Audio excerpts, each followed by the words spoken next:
Protesters moved last night's vigil away from that very stretch to John Nolan Drive, snaking through downtown, ending up on State Street. They marched at least 4 miles, shutting down traffic in both directions on John Nolan in the process. While unexpected, business owners say they're not worried should protests continue into the weekend, saying things thus far have been, quote, pretty calm. And I think that Madison is it is an amazing community, and it is such a melting pot of everyone and the civic engagement from everyone around us.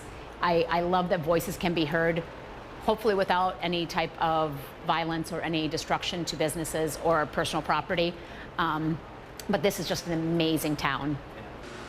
Marty McKinney did note that she was not here in 2020 for the State Street protests and riots, but she's not concerned about the current protests happening in our city.